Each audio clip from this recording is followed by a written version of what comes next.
আসসালামু আলাইকুম, সবাই কেমন আছেন? আপনাদের জন্য সুন্দর একটি ভিডিও নিয়ে আসলাম। মাদারবোর্ডে প্রসেসর এবং র্যাম কীভাবে লাগাতে হয়, কীভাবে সেট আপ করতে হয় সুন্দরভাবে দেখিয়ে দেবো। আমরা মাদারবোর্ডে প্রসেসর লাগিয়ে নিলাম, এখন র্যাম লাগাবো। আপনারা সুন্দরভাবে মনোযোগ সহকারে দেখুন বন্ধুরা। র্যামটি মাঝখানে যে টাকা দাগ দেওয়া আছে এবং মাদারবোর্ডেও স্লট আছে চিহ্ন দেওয়া। এই স্লট মিলিয়ে র্যাম সুন্দরভাবে বসিয়ে একটু জাতা দিয়ে লাগিয়ে দিতে হবে এবং প্রসেসর খুব যত্ন সহকারে সুন্দরভাবে সেট আপ করতে হবে যেন ভুল না হয়, পিন না বেঁকে যায়। আমরা মাদারবোর্ডে পাওয়ার সাপ্লাইয়ের লাইন দিতেছি।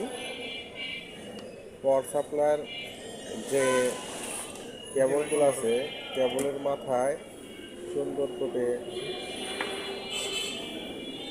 কোপ কাটা আছে এবং মাদারবোর্ডেও কেবল অনুযায়ী পিনগুলা সেট আপ করা আছে। আপনারা কেবলের মাথা এবং মাদারবোর্ডের পিনগুলা মিলিয়ে সুন্দরভাবে লাগাবেন। যারা নতুন তারা খুবই যত্ন সহকারে মনোযোগ সহকারে দেখে শুনে কাজ করবেন।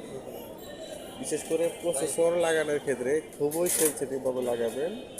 আপনারা প্রসেসরের যে পিনগুলো যদি একটি পিনও ভুল হয় তাহলে কিন্তু প্রসেসর বাতিল হয়ে যাবে। আমরা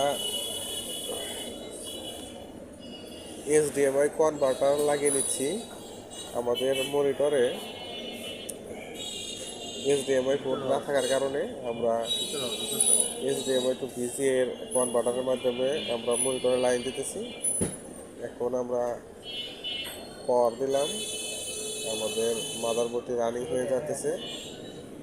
তো বন্ধুরা, আপনারা যারা আমাদের ভিডিও দেখেন তারা যদি আইটি প্রোডাক্ট সম্পর্কে জানতে চান আরও বেশি তাহলে আমাদের চ্যানেলটি সাবস্ক্রাইব করে দিয়ে আমাদের পাশে থাকবেন, যেন আমরা নতুন আইটি প্রোডাক্ট নিয়ে যত ভিডিও বানাবো সব যেন আপনারা সুন্দরভাবে দেখতে পারেন, কিছু হলেও শিখতে পারেন এবং অন্যদেরকে শেখাতে পারেন। ধন্যবাদ বন্ধুরা, আপনারা সবাই দেখে শুনে থাকবেন। ভালো থাকবেন ইনশাআল্লাহ। আসসালামু আলাইকুম।